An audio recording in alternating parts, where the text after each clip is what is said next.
Hi అండి అందరికీ. నిజంగా ఈరోజైతే చాలా సంతోషంగా ఉందనమాట నాకు.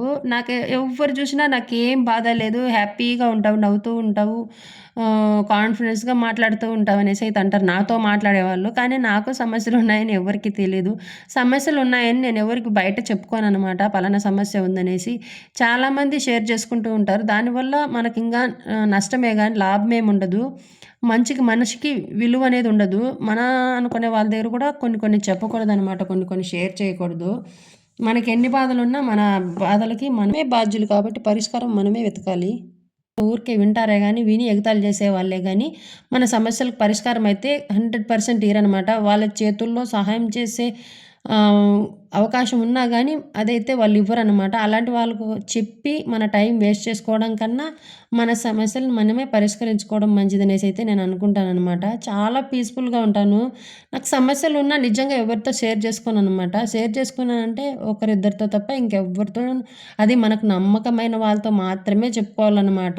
అలాంటి వ్యక్తులతో తప్ప నేను బయట ఎవరితోనూ షేర్ చేసుకోను. చెప్పుకుంటే ఇంకా చీఫ్ అయితామే గానీ, ఇంకా పెద్దగా గౌరవం ఏమి ఉండదనమాట. ఇది తెలుసుకోకుండా ఇంక పల్లెటూర్లు గదా! నాకు భలే తెలుస్తూ ఉంటాయన్నమాట.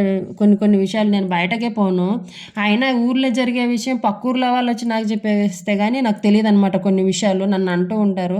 "ఊర్లోనే ఉన్నావా నువ్వు" అనేసైతే అంటారనమాట. ఇప్పుడు మాది గడ్డూరు అయితే బా గడ్డూరు కాలనీలో గానీ, అక్కడ బయట గానీ ఉంటారు కదా! వాళ్ళంతా వచ్చి అడుగుతారనమాట. నిన్నిలా జరిగిందంటనే, మొన్నిలా జరిగిందంటనే అనేసి.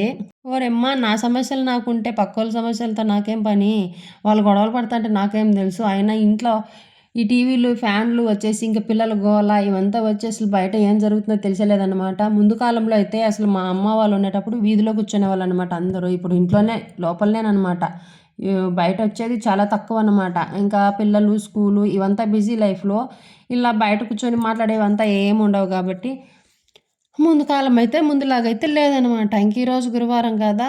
పూజకైతే చెట్లలో పూలంతా నేను అసలు ఒక పూలు గూడా కొనననమాట. అన్నీ మా ఇంటికాడే ఎనకాల గార్డెన్‌లోను, ముందర చెట్లలోను పూలు మిగిలిపోతాయనమాట. అన్ని పూలైతే కాస్తాయి. ఎప్పటికప్పుడు ఇప్పుడు ఎలా పనులు చేసుకుంటున్నానో అలా మర్చిపోతాననమాట. నాకు మర్చిపోయే రోగం ఒకటుందనమాట. మతిమరుపు రోగం అయితే నిజంగా ఖచ్చితంగా ఉంది. అది ఉన్నవాళ్ళు అదృష్టవంతులే అంటారు గానీ, నాకైతే అదృష్టం గాదు. కొన్ని కొన్ని మర్చిపోవాలనుకుంటానే గానీ, అవి మర్చిపోం గానీ, మనల్ని ఎవరినన్నా ఏమన్నా అన్నా మర్చిపోతే మంచిది గానీ, ఇంట్లో పొయ్యి మీద గ్యాస్ మీద ఏ పైన పెడితే మర్చిపోవడం ఇలాంటివి కొన్ని కొన్ని సార్లు జరుగుతాయనమాట. అందుకనేసి ఏమన్నా వంట పొయ్యి పైన పెడితే అసలు బయటే రాననమాట. ఆ వంట పూర్తయ్యే వరకు వంట రూమ్ వదిలేసి వచ్చేయలేదనమాట. లేకపోతే పిల్లలకి ఇంకా ఒక పెద్ద పాప ఉంది గదా! ఆ పాపకైతే చెప్తానే గానీ, ఇలాంటి మతిమరుపు రోగం ఎవరన్నా మనల్ని తిడితే దాన్ని మర్చిపోయేది అలాంటివి ఉంటే మంచిది గానీ, దానంత మంచితనం ఇంకేది ఉండదు గానీ మతిమరుపు, ఇలాంటివి మర్చిపోతే మాత్రం చాలా ప్రమాదం అనమాట. నేనెప్పుడు నిజంగానే యాక్టివ్‌గా ఉంటాననమాట. దీనికి ధైర్యం నా వెనకాల దేవుడున్నాడనే ధైర్యం తప్ప నాకేమీ లేదు. చిన్నప్పటి నుంచి గానీ నేను 10థ్ క్లాస్ అప్పటి నుంచి గానీ ఈ దేవుళ్ళ పైన భక్తి ఎక్కువనమాట. అంతకుముందయితే దేవుడికి మొక్కేదాన్ని గూడా కాదు. మొక్కడం గూడా ఎలాగో తెలీదనమాట. ఎక్కువగా ఆటలతోనే స్పెండ్ చేసేవాళ్ళం. 10థ్ క్లాస్ వరకు గానీ ఆటలే ఎక్కువన్నమాట. దేవునికి ఈ టైంలో మొక్కాలి, ఆ టైంలో మొక్కాలి అవంతా ఏం లేదనమాట. 10థ్ క్లాస్ నుంచే ఇంకా దేవుడిని నమ్మడం గానీ, మొక్కడం గానీ అప్పటినుంచి పాజిటివ్ ఎనర్జీ నా వెనకాల ఉండేదనమాట. ఇట్లా దేవుడిని నమ్మితే నిజంగా పాజిటివ్ ఎనర్జీ మనకు తెలియకుండానే మన దగ్గరే ఉంటుందనమాట. మనకెవరైనా ఏమైనా అన్నాలన్నా గూడా వాళ్ళే బాధపడతారనమాట. అలాంటి పాజిటివ్ ఖచ్చితంగా వస్తుందన్నమాట. ఎందుకంటే అంటే నిజంగా నమ్మాలన్నమాట. ఏదైనా సరే 100% మన వెనకాల దేవుడున్నాడు. మన వెనకాల ఒక శక్తి ఉంది అని ఖచ్చితంగా 100% నమ్మితే మన వెనకాల సినిమాలో చూపించినట్టు కాదు. నిజంగానే మనం వెన్నంటే వెనకాలనే మన సమస్య తెచ్చిన వెంటనే దానికి పరిష్కారం కూడా వెనకాలనే ఉంటుందన్నమాట. అది ఆలోచించకుండా ఆ సమస్యతోనే ఉండిపోతాము. ఇప్పుడు నాకు సమస్య వచ్చింది. అది ఇప్పుడు కాదు గానీ ఏదో ఒక వీడియోలో షేర్ చేసుకుంటాను. అసలు ఎవ్వరు నమ్మరన్నమాట. మాకిట్లా కొన్ని సమస్యలున్నాయనేసైతే మా ఊర్లోనే నమ్మరన్నమాట. మాకన్ని సమస్యలున్నాయనేసి. కానీ అవి తీరిన వెంటనే షేర్ చేస్తాననమాట. దానికి ఒక క్లారిటీ ఇస్తాను. అది ఎంత తెలివిగా పరిష్కరించుకున్నామనే విషయం గూడా తెలియజేస్తాననమాట. కాకపోతే ఆ సమస్యలు తీరడానికి సంవత్సరం గావచ్చు, 2 ఏళ్ళు గావచ్చు, 6 నెలలు గూడా గావచ్చు. అది తీరిన తర్వాత ఆ ఎక్స్‌పీరియన్స్, ఆ బాధల నుంచి ఎలా బయటపడ్డాము అనేసి షేర్ చేస్తాననమాట నెక్స్ట్ వీడియోలో. కాకపోతే ఈ సమస్యలు ఎన్నన్నా ఉన్ని నేను నవ్వుతూనే ఉంటాను, నవ్విస్తూనే ఉంటాను. పిల్లలతో హ్యాపీగానే ఉంటానన్నమాట. కాకపోతే అప్పుడప్పుడు ఇక్కడ చాలా ఎక్కువ ఇదున్నప్పుడు హై టెన్షన్ వచ్చి మా ఆయన పైన చూపిస్తాననమాట. ఇంక ఆయన తప్ప ఇంకెవరితో మాట్లాడలేను కదా! ఎవరికి చెప్పుకోలేను కదా! భర్త ఒకరితోనే చెప్పుకుంటామనమాట. భర్త గాని నాకు సపోర్ట్ చేస్తూ అర్థం చేసుకుంటూ ఉంటారనమాట. ఎందుకంటే నేను భయపడననమాట. తప్పులు చేస్తేనే భయపడతాం గానీ, మనం మాట్లాడేది పాజిటివ్. మనం ఎవరికీ చెడు జరగాలని కోరుకోము. కాబట్టి మనం మాట్లాడడానికి ఎందుకు భయం? నవ్వించడానికి ఎందుకు భయం? చాలామంది ఇంతే మాట్లాడాలి, అంతే మాట్లాడాలి లిమిటెడ్‌లో ఉంటారనమాట. నేను ఆ టైప్ కాదు.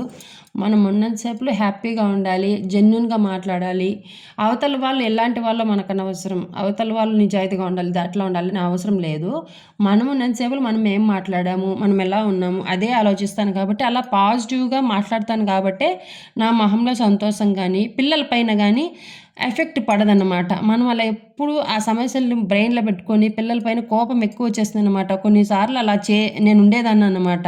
అప్పటికప్పుడే నేను ప్రే చేస్తాననమాట. ఎక్కువ సార్లు కొంచెం టెన్షన్ ఎప్పుడైనా వచ్చేసిందంటే కనీసం 10-20 నిమిషాలు, 10-20 నిమిషాలు నేను పోటాల రూమ్‌లకి ఎదురుగా కూర్చొని ధ్యానం చేస్తాననమాట. అప్పుడు మైండ్ కొంచెం కూల్ అయిపోతుంది. ఈ ఈ జ్ఞాన ముద్రల వల్ల చాలామందికి తెలీదనమాట. ఏమో అనుకుంటూ ఉంటారు. నేను కూడా అలాగే అనుకునేదాన్ని. కొంచెం ప్రశాంతత దొరుకుతుందనమాట. మైండ్ రిలాక్స్ దొరుకుతుంది. కోపం కొంచెం తగ్గుతుందనమాట. ఆలోచన శక్తి ఎక్కువగా పెరుగుతుంది. ఈ ధ్యానం చేయడం వల్ల. ఇదైతే నేర్చుకున్నాననమాట.